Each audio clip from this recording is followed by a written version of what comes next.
ଦେଶରେ ସୃଷ୍ଟି ହେବ 10 ଲକ୍ଷ ନିଯୁକ୍ତି। ଭାରତ ଓ 4 ରାଷ୍ଟ୍ରର ୟୁରୋପିଆନ୍ ଫ୍ରି ଟ୍ରେଡ୍ ଆସୋସିଏସନ୍ ଏଫ୍ଟା ମଧ୍ୟରେ ଆର୍ଥିକ କ୍ଷେତ୍ରରେ ଏକ ବଡ଼ ବୁଝାମଣା ସ୍ୱାକ୍ଷର କରାଯାଇଛି। ଏଫ୍ଟାରେ ସାମିଲ ଥିବା ଆଇସଲ୍ୟାଣ୍ଡ, ଲିଚେନଷ୍ଟନ୍, ନରୱେ ଓ ସୁଇଜରଲ୍ୟାଣ୍ଡ ଆଦି ରାଷ୍ଟ୍ର ମଧ୍ୟରେ ଭାରତ ସରକାର ଟ୍ରେଡ୍ ଓ ଇକୋନୋମିକ୍ ପାର୍ଟନରସିପ୍ ଏଗ୍ରିମେଣ୍ଟ ଟେପା ସ୍ୱାକ୍ଷର କରିଛନ୍ତି। ବିକଶିତ ପଶ୍ଚିମ ବିଶ୍ୱ ଓ ୟୁରୋପୀୟ ରାଷ୍ଟ୍ରମାନଙ୍କ ସହିତ ଭାରତ ସରକାର ପ୍ରଥମ ଥର ପାଇଁ ଏହି ବୁଝାମଣା ସ୍ୱାକ୍ଷର କରିଥିବା ବେଳେ ବିକଶିତ ପଶ୍ଚିମ ବିଶ୍ୱ ଓ ୟୁରୋପୀୟ ରାଷ୍ଟ୍ରମାନଙ୍କ ସହିତ ଭାରତ ସରକାର ପ୍ରଥମ ଥର ପାଇଁ ଏହି ବୁଝାମଣା ସ୍ୱାକ୍ଷର କରିଥିବା କେନ୍ଦ୍ର ବାଣିଜ୍ୟ ମନ୍ତ୍ରୀ ପୀୟୂଷ ଗୋୟଲ କହିଛନ୍ତି। ଦେଶର ସ୍ୱାର୍ଥକୁ ସୁରକ୍ଷିତ ରଖିବା ଉଦ୍ଦେଶ୍ୟରେ ଭାରତ ସରକାର ସାମଗ୍ରିକ ଉପରେ ଶୂନ୍ୟ କଷ୍ଟମ ଡ୍ୟୁଟି ଲାଗୁ କରିବାକୁ ଇଚ୍ଛୁକ ଥିଲେ। ଟେପା ବୁଝାମଣା ପୂର୍ବରୁ ଏଫ୍ଟା ଗ୍ରୁପ ପାଖାପାଖି 35ଟି ପାର୍ଟନର ଦେଶ ସହିତ 29ଟି ଫ୍ରି ଟ୍ରେଡ୍ ଏଗ୍ରିମେଣ୍ଟ ଏଫ୍ଟି ସ୍ୱାକ୍ଷର କରିସାରିଛନ୍ତି। ଟେପା ବୁଝାମଣା ପୂର୍ବରୁ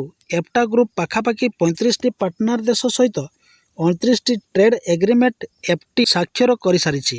ଏଫ୍ଟା ରାଷ୍ଟ୍ରଗୁଡ଼ିକ ୟୁରୋପୀୟ ସଂଘର ଏକ ଅଂଶ ହୋଇଥିବା ବେଳେ ସେମାନେ ବର୍ତ୍ତମାନ ଭାରତ ସହିତ ଏକ ଅନୁକୂଳ ବାଣିଜ୍ୟ ଉପଭୋଗ କରିବେ। ଏହି ବୁଝାମଣା ଫଳରେ ଆଗାମୀ 15 ବର୍ଷ ମଧ୍ୟରେ $100 ବିଲିୟନ ନିବେଶ କରାଯିବ।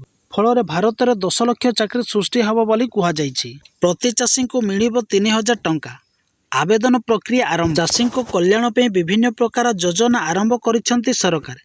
ଏହି ତାଲିକାରେ ପ୍ରଧାନମନ୍ତ୍ରୀ କିଷାନ ସମ୍ମାନ ନିଧି, କିଷାନ ସମୃଦ୍ଧି କେନ୍ଦ୍ର, କିଷାନ କ୍ରେଡିଟ୍ କାର୍ଡ ଏବଂ ପ୍ରଧାନମନ୍ତ୍ରୀ କୃଷି ସିଞ୍ଚନ ଯୋଜନା ସାମିଲ ଅଛି।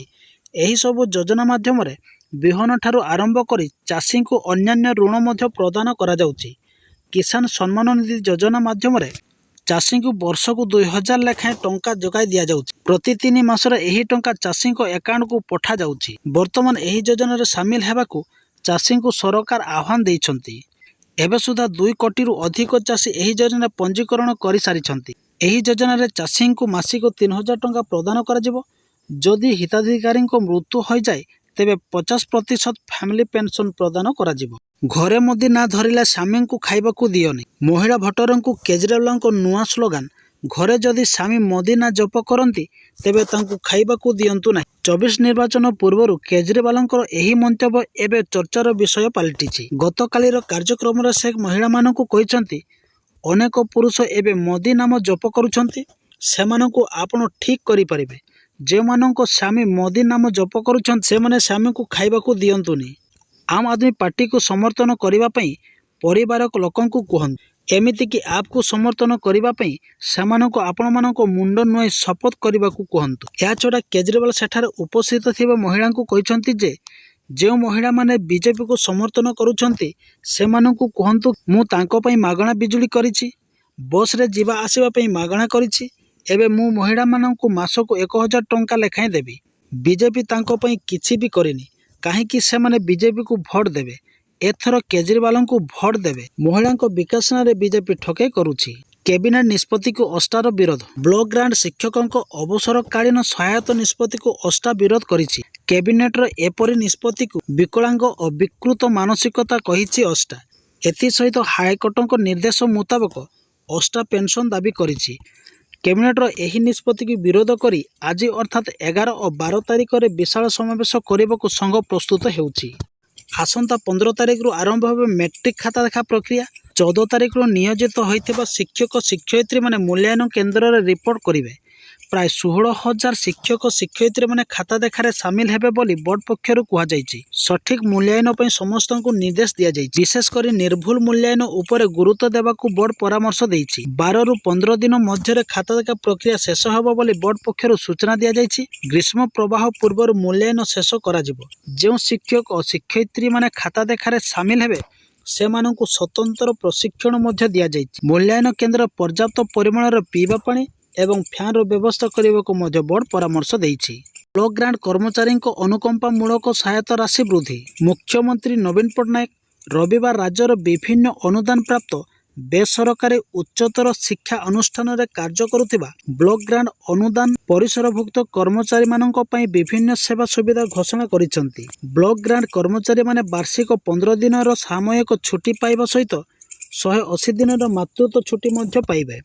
ସେହିପରି ମୁଖ୍ୟମନ୍ତ୍ରୀ ବିଭିନ୍ନ ବ୍ଲକ ଗ୍ରାଣ୍ଟ ଅନୁଦାନ ପରିସରଭୁକ୍ତ ବ୍ଲକ ଗ୍ରାଣ୍ଟ କର୍ମଚାରୀମାନଙ୍କ ପାଇଁ ସେବା ସମୟରେ ମୃତ୍ୟୁବରଣ କିମ୍ବା ସ୍ଥାୟୀ ଅକ୍ଷମତା କ୍ଷେତ୍ରରେ ଅନୁକମ୍ପାମୂଳକ ସହାୟତା ରାଶି ଯଥାକ୍ରମେ 2 ଲକ୍ଷରୁ 5 ଲକ୍ଷ ଟଙ୍କାକୁ ଏବଂ 1,50,000ରୁ 3,50,000 ଟଙ୍କାକୁ ବୃଦ୍ଧି କରିଛନ୍ତି ଏବଂ 60 ବର୍ଷ ବୟସରେ ସେବା ନିବୃତ୍ତ ସମୟରେ ଏକକାଳୀନ ରାଶି ଭାବରେ ଶିକ୍ଷକ ଏବଂ ଅଣଶିକ୍ଷକ କର୍ମଚାରୀଙ୍କୁ ଯଥାକ୍ରମେ 10 ଲକ୍ଷ ଏବଂ 5 ଲକ୍ଷ ଟଙ୍କା ପ୍ରଦାନ ପାଇଁ ମଧ୍ୟ ନିଷ୍ପତ୍ତି ନେଇଛନ୍ତି। ରାଜ୍ୟକୁ କଲବଲ କରିବ ତାତି। ମଙ୍ଗଳବାରଠାରୁ ରାଜ୍ୟରେ ଉପରମୁହାଁ ହେବ ପାରଦ। ଉପାନ୍ତରରୁ ଉପକୂଳ ସବୁଠି ହେବ ଅସମ୍ଭାଳ ତାତି। ସ୍ୱାଭାବିକଠାରୁ 4ରୁ 6 ଡିଗ୍ରୀ ପର୍ଯ୍ୟନ୍ତ ବଢ଼ିବ ତାପମାତ୍ରା। କାଲିଠାରୁ ରାଜ୍ୟରେ ବଦଳିବ ପାଗ। ଶୁଖିଲା ପାଗ ସହ ମେଘମୁକ୍ତ ଆକାଶ ପାଇଁ ବଢ଼ିବ ତାତି।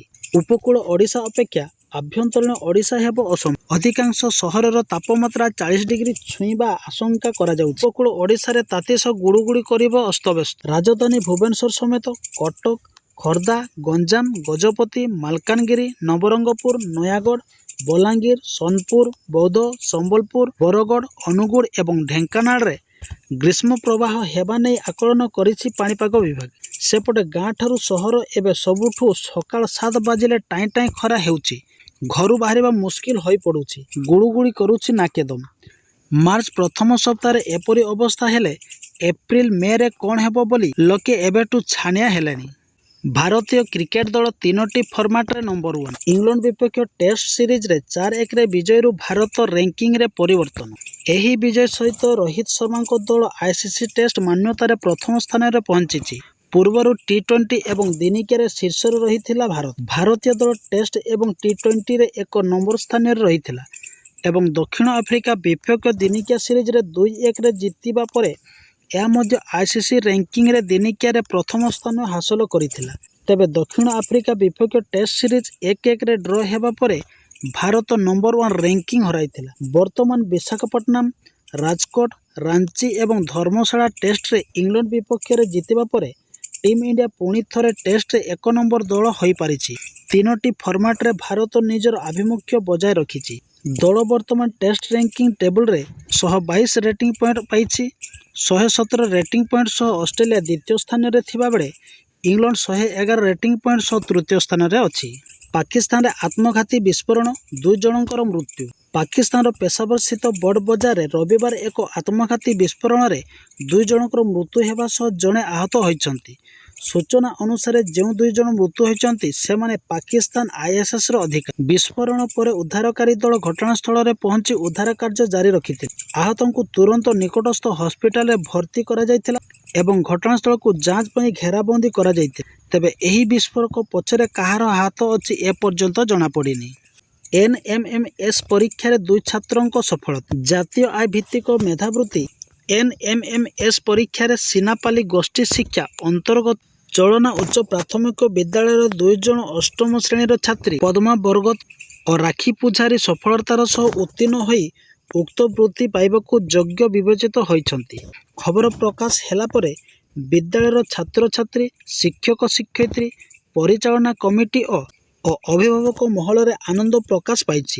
ଏ ଅବସରରେ ଶନିବାର ପ୍ରଧାନ ଶିକ୍ଷକ ସାରଙ୍ଗପାଣି ଦଣ୍ଡସେନାଙ୍କ ସଭାପତିତ୍ୱରେ ଏକ ସଭା କରାଯାଇ ଉଭୟ ଫୁଲତୋଡ଼ା ଓ ଉପଢୌକନ ଦେଇ ସମ୍ମାନିତ କରାଯାଇଥିଲା। ସଭା କାର୍ଯ୍ୟକୁ ଶିକ୍ଷକ ବୈଷ୍ଣବ ମେହର ପରିଚାଳନା କରିଥିବା ବେଳେ ବରିଷ୍ଠ ଶିକ୍ଷୟିତ୍ରୀ ମମିତା ପଟ୍ଟଯଶୀ, ଶିବପ୍ରସାଦ ମେହର, କିଶୋର ଚନ୍ଦ୍ର ମେହର ଉପସ୍ଥିତ ରହି ତାଙ୍କ ଉଦ୍ବୋଧନରେ ପରିଶ୍ରମର ସଫଳ ସର୍ବଦା ମିଠା ହୋଇଥାଏ ବୋଲି ପ୍ରକାଶ କରିବା ସହ ଉପସ୍ଥିତ ଛାତ୍ରଛାତ୍ରୀଙ୍କୁ ଉତ୍ସାହିତ କରି ଉଜ୍ଜ୍ୱଳ ଭବିଷ୍ୟତ କାମନା କରିଥିଲେ।